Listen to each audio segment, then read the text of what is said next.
This week on the Island Times News Update, trying to reason with hurricane season, NOAA releases its 2014 forecast. The state budget includes $1 million for the St. Johns River Ferry, and Neptune Beach will add gender identity and expression to its official personnel policy.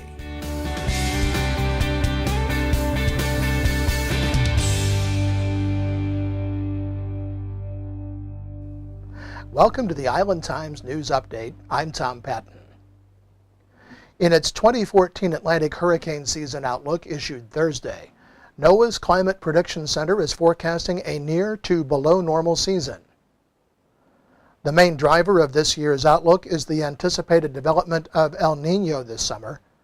El Niño causes stronger wind shear, which reduces the number and intensity of tropical storms and hurricanes. El Niño can also strengthen the trade winds and increase the atmospheric stability across the tropical Atlantic, making it more difficult for cloud systems coming off Africa to intensify into tropical storms. The outlook calls for a 50% chance of a below normal season, a 40% chance of a near normal season, and only a 10% chance of an above normal season. For the 6-month hurricane season, which begins June 1st, NOAA predicts a 70% likelihood of 8 to 13 named storms with winds of 39 miles per hour or higher, of which 3 to 6 could become hurricanes with winds of 74 miles per hour or higher, and include 1 to 2 major hurricanes of Category 3, 4, or 5, that's winds of 111 miles per hour or higher. These numbers are near or below the seasonal averages of 12 named storms, 6 hurricanes, and 3 major hurricanes, based on averages from 1981 to 2010. Of course, forecasters are quick to point out that if you're in the path of a landfalling hurricane, it's a busy season for you, and everyone should make preparations for a storm. The budget recently passed by the Florida legislature contains a line item for $1 million for a continued operation of the St. Johns River Ferry, but the funding still has to make it through Governor Rick Scott's line item veto authority. The amount was proposed by House appropriators. The Senate version of the budget originally contained $1.2 million for the service. But ferry advocates in the beaches communities point out that just because the funding for the ferry is in the budget, it's not certain to make it through the last step of the process. Governors in the past have sliced the ferry out of the state budget. The funding was championed by both Representative Janet Adkins and Senator Aaron Bean. Both live in Nassau County but represent the beaches communities in Tallahassee. The money would be earmarked for infrastructure improvements to the ferry and would be in addition to a 2-year, $900,000 federal grant that was recently announced to help offset operating costs for the service. There's been no indication from the governor's office about what he might do with his line item veto. The Friends of the St. Johns River Ferry has organized an email campaign asking supporters to urge Governor Scott to be sure to retain funding for the service in the state budget. The city of Neptune Beach will vote at its next regular meeting on a resolution that will add several specific terms to the list of non-discrimination items in its official personnel policy. The language would be amended to include sexual orientation, gender identity or expression, and marital status to the official policy. The terms physical handicap and mental handicap would be changed to physical disability and mental disability. The changes to the personnel policy were not as controversial as a recent resolution supporting a state law dealing with workforce equality.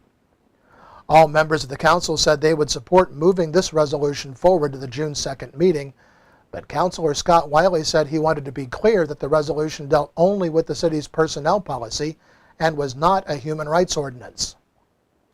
Mayor Harriet Pruitt also said that she was not interested in pursuing a broader human rights ordinance for the city of Neptune Beach. The Neptune Beach City Council on Monday was set to consider 3 ordinances requested by Police Chief David Sembach that he said would help him with crowd control during the Independence Day holiday. But one of the proposed ordinances was pulled from the agenda before the meeting began.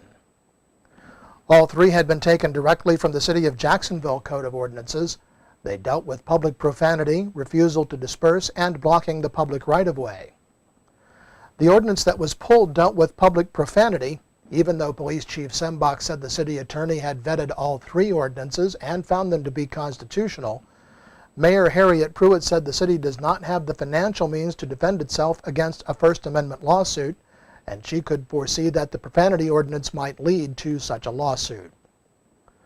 The council will vote on ordinances that strengthen laws dealing with failure to disperse and obstructing public right-of-way at its next meeting. Mayor Pruitt said during the period for public comments that the crowds that came into the area for Dancing in the Streets last weekend were a preview of what may happen on July 4th, and openly questioned what she said was a lack of police presence on First Street outside the festival area. The ordinances will be on the next agenda and will have to be considered again at a special called meeting in mid-June to be able to be in effect by July 4th. When we come back, Neptune Beach picks its first Yard of the Month for 2014. This is the Island Times News Update. Charlie's Tropic Heating and Air Conditioning in Atlantic Beach offers a full range of residential and commercial heating and air conditioning services, from new installation to replacement and remodeling. Charlie's Tropic Heating and Air Conditioning can keep your home comfortable year-round, and they offer preventive maintenance contracts to keep your system running at peak efficiency. Charlie's Tropic Heating and Air Conditioning is an authorized Bryant dealer and will service all brands. For year-round comfort in your home or business, contact the original Charlie's Tropic Heating and Air Conditioning at 241-1788. Beaches Academy Child Care Center in Jacksonville Beach has been offering affordable, loving child care to families in the Beaches communities for 35 years. Conveniently located on Penman Road, Beaches Academy offers care for children from infants through preschool, with programs that encourage learning and outdoor play. Our affordable tuition means families can get quality child care at a price that fits their budget. Contact Beaches Academy at 246-3885 and schedule a tour of our center. Beaches Academy, the child always comes first. Welcome back to the Island Times News Update. I'm Tom Patton. Atlantic Beach will have to select a different search firm as it looks for a new city manager. Acting City Manager Nelson Van Leer's office has confirmed that Cullen, Basinger & Associates has withdrawn from the contract it was awarded in March.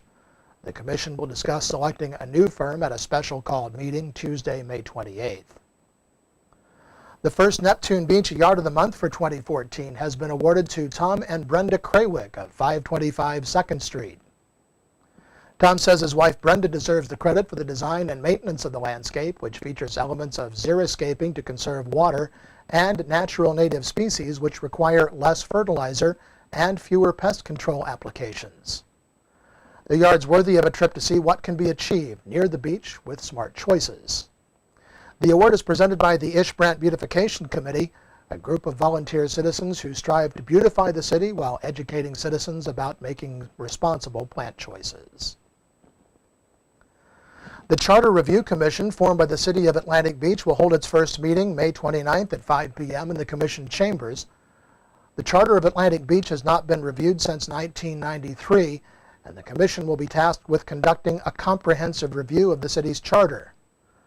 The purpose of the committee is to evaluate the charter and make recommendations to the Commission. The committee is authorized and empowered to conduct a comprehensive study of any or all phases of city government. Congressman Andrew Crenshaw will be the speaker Tuesday night at the First Coast Republican Club. The club meets at Casa Marina normally the fourth Monday of each month, but shifted its meeting in May to Tuesday due to the Memorial Day holiday. The meeting begins at 7 o'clock.